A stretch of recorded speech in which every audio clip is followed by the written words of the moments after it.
Hello friends, welcome to post market analysis.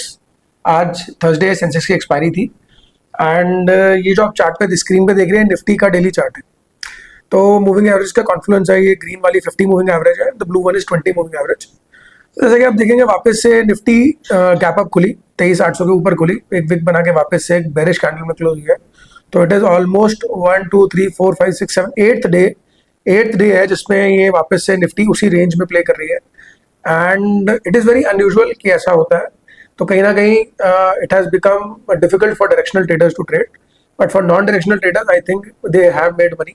तो non directionally we also did good today and directionally also हमने दो तीन trades लिए जिसको मैं एक्सप्लेन करूंगा कि कैसे हम लोगों ने आज कैप्चर किया। तो it is kind of actually the point here is actually kind of confusing है। मार्केट गैप डाउन खुलती है पूरा रिकवर कर देती है, मार्केट गैप अप खुलती है पूरा नीचे आ जाती है। तो कहीं ना कहीं इट इज कंफ्यूजिंग कि whether market wants to stay in a range और whether market is still contemplating कि यहाँ से उसको ऊपर जाना है नीचे जाना है। पॉजिटिव न्यूज आ रही है, जैसे कि आज सुबह में एशियन मार्केट्स काफी ऊपर थी, कल रात यूएस मार्केट्स भी अच्छी क्लोज हुई थी ग्रीन। तो मुझे लग रहा था कि अगर आज वहाँ पे अगर गैप अप खुलती है तो मे बी हमें 24,000 भी देखने को मिल सकता है आज, बिकॉज बुलिश न्यूज थी।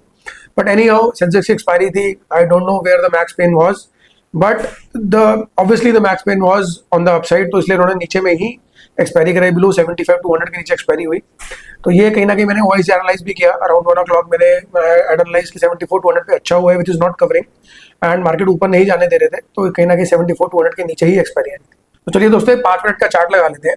तो जैसे कि आप देखेंगे पहली कैंडल यहाँ पे गैप अप खुली, तो मार्केट गैप अप हुई, कल closing was around 23,670 and market open at around 23,820।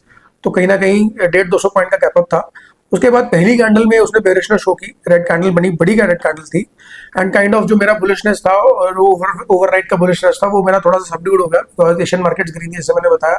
तो कहीं ना कहीं मैं बुलिश व्यू लेके आया था कि आई वाज एक्सपेक्टिंग अगर 23,800 के ऊपर आज ब्रेकआउट देता है तो वी माइट सी 24,000 और सेंसेक्स की एक्सपायरी भी है, वॉलेटिलिटी भी रह सकती है, तो कहीं ना कहीं देखने को मिल सकता है।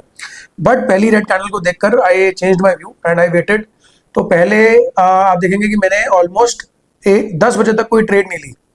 तो जैसे ही यहाँ पे 23,800 पे ग्रीन कैंडल बनी, उसके बाद रेड कैंडल ने वापस से रिट्रेस कर दिया पूरी कैंडल को, तो आई एंटेड अ शॉर्ट पोजीशन हियर। तो मैंने इसमें आज शॉर्ट व्यू नहीं लिया, थोड़े से मैंने एक बेरिश शॉर्ट ट्रायंगल बनाया, सोल्ड एक्सपेंसिव कॉल्स, उसके सामने मैंने थोड़े चीप पुट्स बेचे, कॉल्स की क्वांटिटी मैंने स्क्यू कर दी थी। तो कहीं ना कहीं स्क्यूड शॉर्ट ट्रायंगल था, अगर आप इसको समझते हैं। स्क्यूड का मतलब मैंने प्रीमियम में भी स्क्यूनेस की और क्वांटिटी में भी स्क्यूनेस की। तो कॉल साइड थोड़ा हैवी था शॉर्ट्स में एंड पुट साइड थोड़ा लीनियंट था because it was a short and fortunately वो अच्छा काम भी किया एंड यहाँ पे आपको बेरिश व्यू देखने को मिला। और यहाँ पे हम देखेंगे कि यहाँ पे उसने कल के हाई पे जैसे ही यहाँ पे ब्रेकडाउन दिया, एक बिग बड़ी विक बनाई एंड वापस से एक ऊपर में मूव दिया। तो यहाँ पे हम लोगों ने यहाँ पे लॉन्ग पोजीशन बनाई। तो ये मैंने अपने कल जो हमारा जो टेलीग्राम चैनल है आज, उसमें मैंने रियल टाइम बताया कि I will go long around 23,650-700, और यहाँ पे मैंने एक लॉन्ग पोजीशन बनाई। हम लोगों ने सेंसेक्स में एक लॉन्ग पोजीशन बनाई थी एंड फॉर्चुनेटली पहले इसमें थोड़ा लॉस हुआ बट बाद में वो रिकवर हो गया और हमने इसमें अच्छा मूवमेंट कैच किया। I wanted to stay long but यहाँ पे 20 मूविंग एवरेज का रेजिस्टेंस था और वैसे भी आज मतलब मुझे कहीं ना कहीं बेरिशनेस लग रही थी, तो I kind of book the profit and exerted. तो कहीं ना कहीं आज मैं प्रॉफिट बुकिंग पे ध्यान दे रहा था। I wanted to take 2-3 good trades with a smaller SL and a good RR, तो मुझे आज मिला भी। और जो हमारी शॉर्ट ट्रायंगल था ट्रेड था वो भी आज अच्छा वर्क किया और उसके बाद ये बुलिश ट्रेड भी अच्छा वर्क किया। उसके बाद मार्केट ने पूरा वापस से रिट्रेस दिया और सेंट्रल पिवट रेंज के अराउंड यहाँ पे सपोर्ट लिया वापस से। तो मैंने यहाँ पे सीपीआर पे जैसे यहाँ पे थोड़ा सपोर्ट ले रही थी, रेंज बाउंड हो रही थी, हम लोगों ने फिर से यहाँ पे कॉल्स बाय किए, but this time I bought calls in Nifty because Sensex बहुत ज्यादा वाइडली प्ले कर रहा था। अगर आपको सेंसेक्स में प्ले करना था तो आपको एटीएम बाय करना था, स्लाइटली एटीएम बाय करना था टू कैच गुड पॉइंट्स। तो instead of that I bought Nifty, थोड़ा सा उसमें एसएल भी छोटा था and I could sit easily and capture. See, nobody knew what will happen after what you have taken. So it is only when you're taking that trade आप एक decision बनाते हो कि मुझे उस ट्रेड में कितना रिस्क लेना है, कौन सी इंस्ट्रूमेंट से लेना है। तो for me I wanted to take less risk because already मैं शॉर्ट ट्रायंगल में था and so I planned a Nifty trade and which did good. I made around 28-30 points in this. ये पूरा हमने कैच किया एंड अराउंड 26 से 670 में हम लोगों ने ट्रेलिंग एसएल में इसको एग्जिट किया। तो it was all in all a good trade. यहाँ पे भी हम लोगों ने यानी कि 2 हम लोगों ने बुलिश ट्रेड्स कैच किए इन अ फॉलिंग मार्केट। तो काइंड ऑफ लगेगा कि फॉलिंग मार्केट में I did not catch put because जो मेरे शॉर्ट ट्रायंगल था उसमें मेरा एक ब्यूरिश व्यू था, बट अदरवाइज ओवरऑल अगर मैं देखूं तो कल की जो बुलिशनेस देख के कहीं ना कहीं मुझे लग रहा था कि मार्केट सपोर्ट लेके वापस ऊपर जा सकती है, बट एक्सपायरी मुझे लगता है 75-500 के नीचे होनी थी, तो उन्होंने इसलिए सबड्यूट रखा मार्केट को। तो इसलिए कहीं ना कहीं आपको मिला। तो बट गुड पॉइंट्स जो मैंने ढूंढे उसके बावजूद हमें यहाँ पे एक अच्छा मूवमेंट कैच करने को मिला बुलिश फॉर्म में। तो यही था कि अगर आपका व्यू क्लियर है, आपकी थॉट प्रोसेस क्लियर है, तो ऐसा नहीं है कि मार्केट सीधा नीचे जाती जाएगी, कहीं ना कहीं आपको व्यू मिलेगा प्ले आउट करने के लिए, and you will have to find those good points जहाँ पे आपको लगेगा कि मुझे यहाँ पे एक अच्छा मूवमेंट मिल सकता है अपनी डायरेक्शन में। और उसके बाद मैंने यहाँ पे ज्यादा प्ले नहीं किया बिकॉज मार्केट उसके बाद साइडवेज होगी, and I waited in the short triangle, उसमें हमें पूरा एक अच्छा एग्जिट मिला और we could capture good points in that, and otherwise also bullish में भी आज अच्छा रहा। तो ओवरऑल आज kind of will say an easy expiry रही, नॉट बिकॉज कि हम लोगों ने एक ब्यूरिश व्यू लिया या बुलिश व्यू लिया, but because we could understand how the market is playing and took decisions accordingly with patience. तो चलिए दोस्तों, ये था ओवरऑल व्यू, हमने मार्केट को कैसे कैच किया, and we did good both in selling and buying.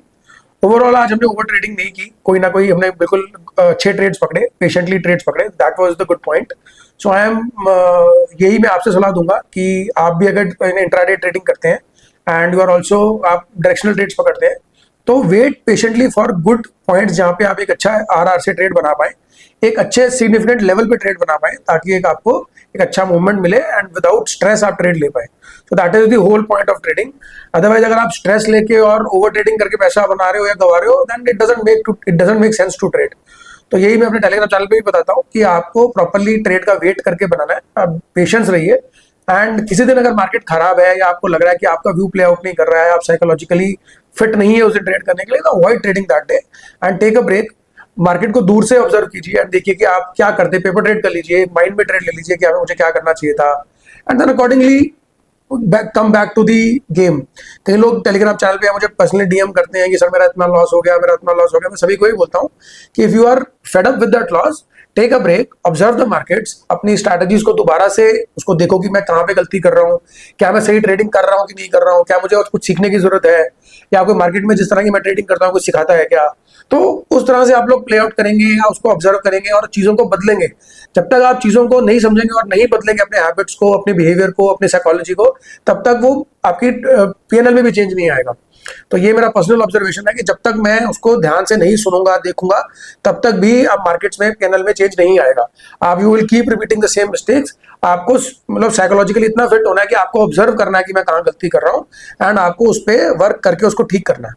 तो चलिए दोस्तों, इसी आशा से कि आप लोग सब इससे सीख पाएंगे, and if you like the video please do like and subscribe and share it with other trader friends. So thank you for watching, and कल मिलते हैं दोबारा नेक्स्ट वीडियो में।